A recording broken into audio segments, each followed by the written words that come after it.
हरे कृष्ण हरे कृष्ण हरे कृष्ण। तो सर्वप्रथम सभी भक्तों के चरण कमल मोर कोटि कोटि प्रणाम वंशा कल्पतरुभ्यश्च कृपा सिंधुभ्यः च पतितानां पावनेभ्यो वैष्णवेभ्यो नमो नमः। जय अनंत कोटि वैष्णव वृंद की जय, जगत गुरु श्रील प्रभुपाद की जय, पतितान श्रील गुरु महाराज की जय, श्रीमद् भगवत गीता की जय। तो ढेर सारा शुभकामनाएं शुभेच्छा आपण समस्त को आज रही आमर साधु संघ प्रोग्राम रे। तो बहुत सुंदर श्लोक काली प्रभु कहले माताजी आपण यहीटा आपण कहले भल लगे। तो एक्चुअली आमे भी समस्ते से देवी देवी तांको शरण रे थिले। तो भगवान ये कहते कौन आम आज कौ श्लोकटा पढ़िले 20 नंबर श्लोक ना सप्तम अध्याय 20 नंबर श्लोक जेटी भगवान कौन कहते कामैस्तैस्तै हृतज्ञाना प्रपद्यन्ते अन्य देवता तम तम नियम आस्थाय प्रकृत्या नियत स्वयं।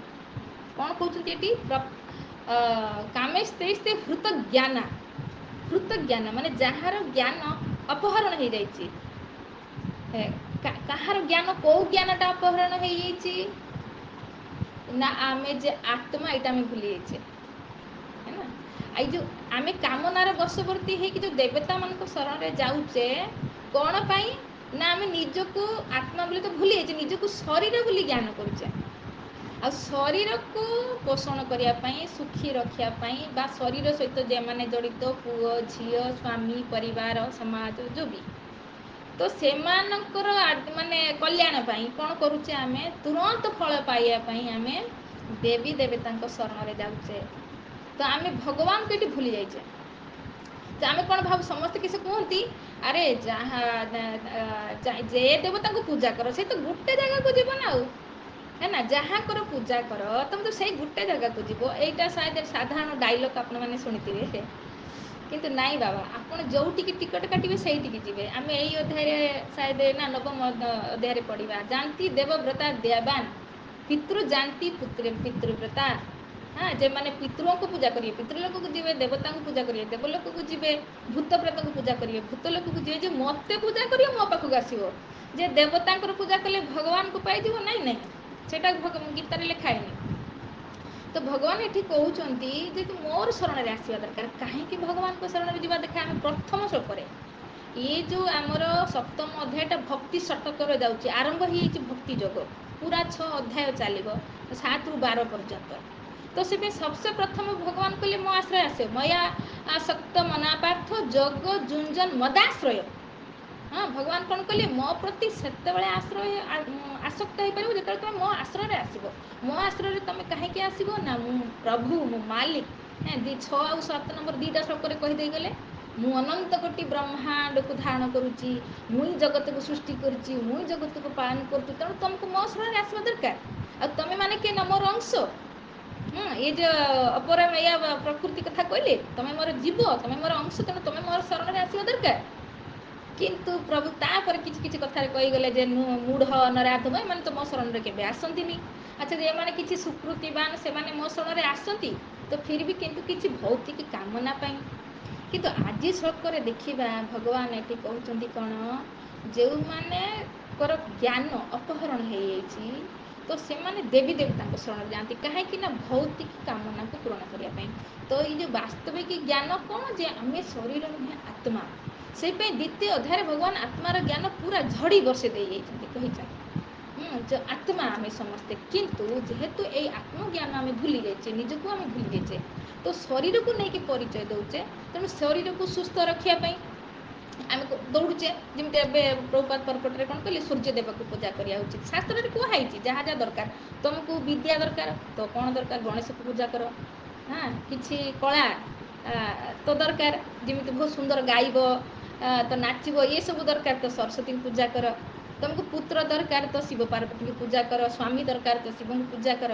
तो ये किसी शास्त्र विधि दिखाई किंतु ये सब भगवान कहते सब टेम्पोरारी बापा तो पाखे मैंने समस्ते सब रे तू धन पाई गुरुवार ओषा करुचु धन मिलगले कौन सबुदिन शरीर खत्म तो धन खत्म है ना। लक्ष्मी को पूजा करुचे आम तो जो भी आम संसार विषय वस्तु देवता मान पाखर मागुचे तो सी सबुदिन रही ज्ञानटा आम अपहरण किए कर माया कर कहीं गुण मध्यम ଯେତେ ଯାଏ ଆମେ ରଜଗୁଣ ତମ ଗୁଣ ମାଧ୍ୟମରେ ଥିବା ଆମର ଏ ବାସ୍ତବିକ ଜ୍ଞାନ ଯେଉଁ ଆତ୍ମାର ଜ୍ଞାନ ଆମର ଅପହରଣ ହେଇଯିବ, ମାନେ ଆମେ ସେଇଟା ଭୁଲିଯିବା।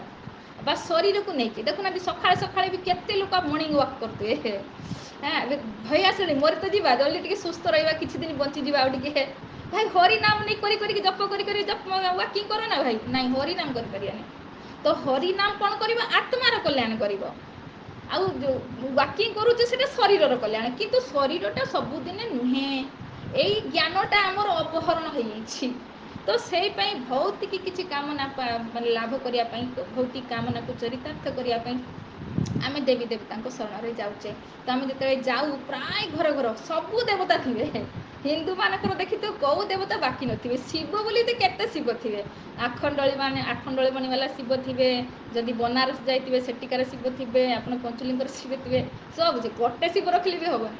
ପୁରା ଘର ସାରା ଭର୍ତ୍ତି ହେଇଯାଉ, ମନ୍ଦାର ଫୁଲର ପୁରା ପୋତି ପକେଇଥିବେ। ତ କାହିଁକି ନା ଆମେ ସେମାନଙ୍କୁ ପୂଜା କରୁଛୁ, କାହିଁକି ନା ଆମର ସ୍ୱାର୍ଥ ପାଇଁ। ଆମେ କହୁ ମୁଁ ବଡ଼ ନା ହନୁମାନ ଭକ୍ତ, ଲୋକଙ୍କୁ ଦେଖିଏ ମୁଁ ହନୁମାନ ଭକ୍ତ।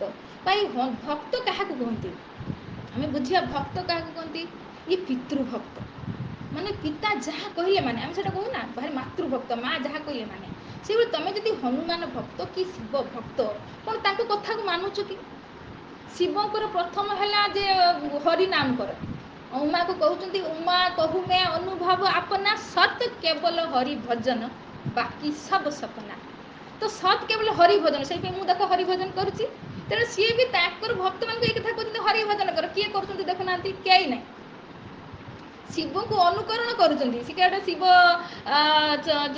ଗଞ୍ଜେଇ କ'ଣ ଖାଇଥିଲେ? ଏଇ ସବୁ ଗଞ୍ଜେଇ ଖାଉଥିବେ, କାରଣ ଶିବ ଖାଉଥିଲେ ପରା, କୋଉଠି ଶାସ୍ତ୍ରରେ ଲେଖା ନାହିଁ। ହଁ ଶିବ ବିଷ ପାନ କରୁଥିଲେ, ତମେ ବିଷ ପାନ କରିପାରିବ? ତ କିନ୍ତୁ ଶିବ ଯେଟା କହୁଛନ୍ତି ଭାଇ ହରି ମୁଁ ହରି ଭଜନ କରୁଛି, ତମେ କର, କେହି କରନ୍ତିନି। ତ କିନ୍ତୁ କୁହନ୍ତି ଆମେ ଶିବ ଭକ୍ତ ବା ହନୁମାନ ଭକ୍ତ। ହନୁମାନ ସବୁବେଳେ ରାମ ସେବାରେ ତତ୍ପର, ରାମ ନାମ କରିବାରେ ତତ୍ପର। କେହି ତମେ ରାମ ନାମ କରୁଛ? ନାଇଁ କରୁନ, ତ ଫେର କେମିତି କହୁଛ ମୁଁ ହନୁମାନ ଭକ୍ତ?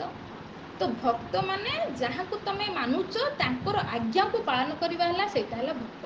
ତ ଆମେ କହୁ ତ ଦେବୀ ଦେବତାଙ୍କର ଭକ୍ତ, କିନ୍ତୁ ଦେବୀ ଦେବତା କାହାର ଭକ୍ତ ଆମେ ଦେଖିବା। ଭଗବାନ ଭାଗବତରେ କହୁଛନ୍ତି ମତ୍ ଭୟାତି ବାତି ବାତ ସୂର୍ଯ୍ୟ ତପତି ମଦ ଭୟାତ ଦହ୍ୟତି ଅଗ୍ନି ବର୍ଷତି ଇନ୍ଦ୍ରିୟ ମୃତ୍ୟୁଶ୍ଚରତି ମଦ ଭୟା। ମୋ ଭୟରେ ଏ ଯେଉଁ ସୂର୍ଯ୍ୟ ନା ସକାଳୁ ସକାଳୁ ଉଠି ଯାଉଛି, ପୁରା ବ୍ରହ୍ମାଣ୍ଡକୁ ଆଲୋକିତ କରୁଛି ମୋ ଭୟରେ। ଇଏ ଯେଉଁ ବାୟୁ ବହୁଛି ମୋ ଭୟରେ, ଅଗ୍ନି ତାପ ଦେଉଛି ମୋ ଭୟରେ, ବର୍ଷା ଇନ୍ଦ୍ର ବର୍ଷା କରୁଛି ମୋ ଭୟରେ। ସାରେ ଦେବୀ ଦେବତା ଭଗବାନଙ୍କ ଭୟରେ କାମ କରୁଛନ୍ତି। କିନ୍ତୁ ଆମେ ଭଗବାନଙ୍କୁ ଛାଡ଼ିକି ଦେବୀ ଦେବତାଙ୍କ ଶରଣରେ ଯାଉ କିଛି କ୍ଷଣିକ ସୁଖ, କିଛି କାମନାକୁ ସୁଖକୁ ପାଇବା ପାଇଁ। ତ ଇଏ ବୁଦ୍ଧି ମାନିନିଏ। ସେଇପାଇଁ ଭଗବାନ କହିଲେ ଏଠି ତାର ଜ୍ଞାନ ଅପହରଣ ହେଇଯାଇଛି, ସେଇପାଇଁ ସେ ଦେବୀ ଦେବତାଙ୍କ ଶରଣରେ ଯାଉଛନ୍ତି। ବାସ୍ତବିକ ଆମେ ଯଦି ଏଇ କଥାଟାକୁ ଟିକେ ବୁଝିବା, ଆମେ କେତେ ବୁଦ୍ଧୁ ଯେଉଁମାନେ ଦେବୀ ଦେବତାଙ୍କ ଶରଣରେ ଯାଆନ୍ତି। ତ ଆମେ କଥାଟା ଗୋଟେ ସରଳ ଭାବରେ ବୁଝିବା। ଯେମିତି ଗୋଟେ ମାନ 12 ବର୍ଷର ଛୁଆ, ଠିକ୍ ଅଛି, ତ ତାର ସାଙ୍ଗ ଭିତରେ ପଡ଼ିକି ତାର ଇଚ୍ଛା ହେଇଛି ସିଗାରେଟ୍ ପିଇବାର, ମାନେ ଆଦତ ପଡ଼ିଯାଇଛି। ତ ସିଏ ଯିବ ଦୋକାନକୁ, ଦୋକାନର ଯେଉଁ ମାଲିକ ବସିଛି ସେ ବିକ୍ରି କରୁଛୁ ସବୁ। ତ ସିଏ କହିବା ଏ ଦିଅ ନା 10 ଟଙ୍କାରେ ଗୋଟେ ସିଗାରେଟ୍। ତ ସିଏ କେବେ ବୁଝିବ ନା, ଏ 12 ବର୍ଷର ଛୁଆଟା ଏବେଠୁ ସେ ସିଗାରେଟ୍ ପିଲାଣି, କ'ଣ ହେବ ଆର କଲିଜା? ନାଇଁ ନାଇଁ ତୁ ପିଇବନି, ଦରକାର ନାହିଁ, ତୁ ପଳା ଦିଏ। ସିଏ ଏମିତି କହିବ କି? ଭାଇ ତାକୁ ତ ପଇସା ଦରକାର, ସିଏ ତାର ପଇସା ନେଇ ନେବ, ତାକୁ ଦେଇଦେବ ସିଗାରେଟ୍, ହେ ନା। ସିଏ ବୁଝିବନି ତାର ଏଟା କଲ୍ୟାଣ ହେବ କି ଅକଲ୍ୟାଣ ହେବ। ନାହିଁ, ତାକୁ ସିଏ ଦୋକାନ ଧରିକି ବସିଥିବ, ତାକୁ ପଇସା ଦରକାର, ଦେଇଦେଲା।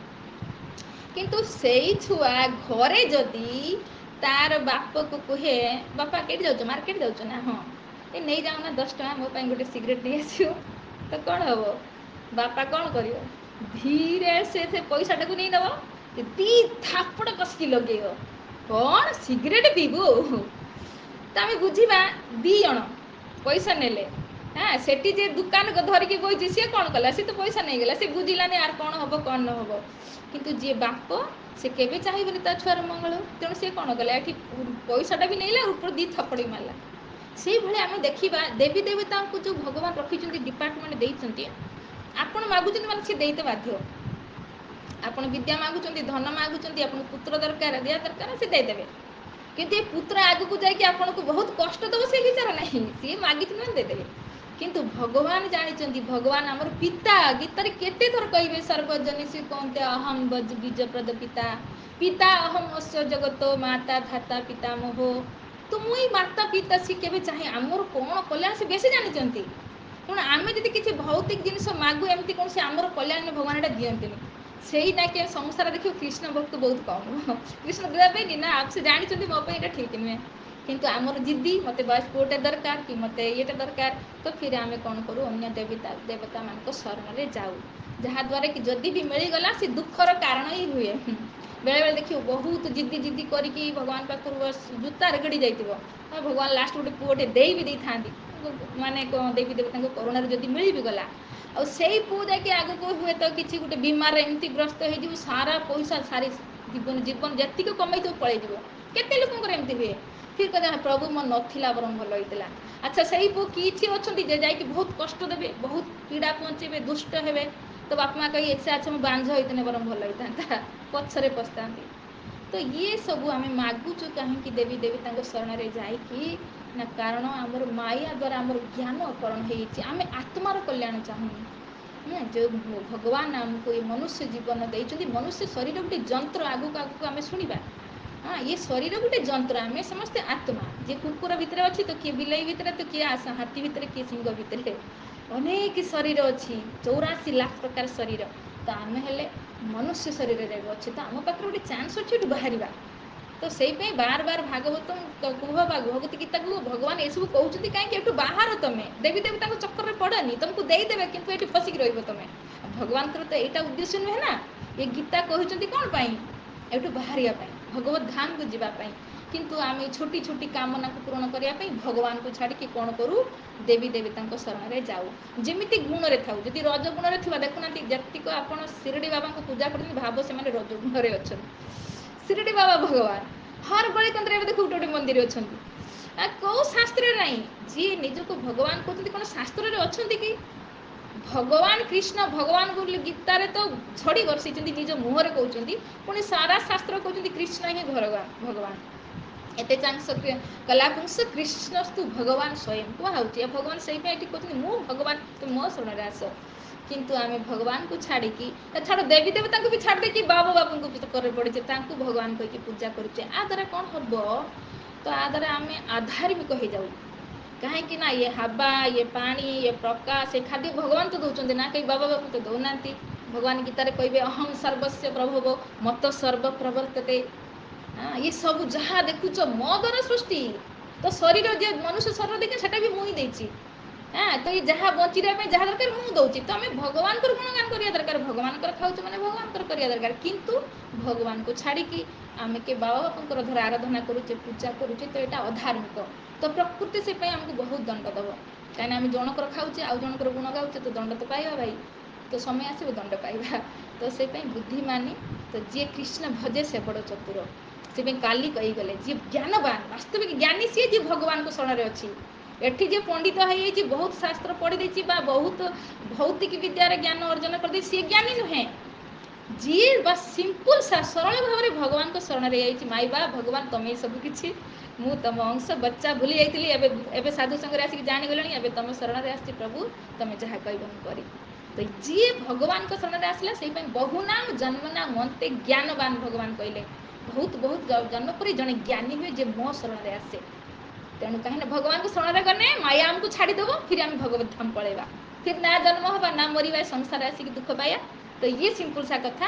କିନ୍ତୁ ଯେତେଯାଏଁ ଏତିକି ଆମେ ନ ବୁଝିଛେ, ତ ଆମେ ଦେବୀ ଦେବତାଙ୍କ ଶରଣରେ ଯିବା, ଭୌତିକ ସୁଖ କିଛି ପାଇବା, କିନ୍ତୁ ଏଠି ପୁନରପି ଜନ୍ମ, ପୁନରପି ମରଣରେ ଫସିକି ରହିବା। ତ ଯଦି ଆମେ ମାନେ ବୁଦ୍ଧିମାନ, ତ ଭଗବାନଙ୍କ ଶରଣରେ ଯିବା, ଭକ୍ତି କରିବା, ଆଉ ଏ ଭବସାଗରକୁ ପାର ହେଇଯିବା। ତ ସମୟ ହେଇଯାଇଛି, ଯଦି କାହାର କିଛି ପ୍ରଶ୍ନ ଥାଏ ତ ପଚାରି ପାରିବେ। ହରେ କୃଷ୍ଣ କୃଷ୍ଣ କୃଷ୍ଣ ହରେ ହରେ, ହରେ ରାମ ରାମ ରାମ ହରେ ହରେ।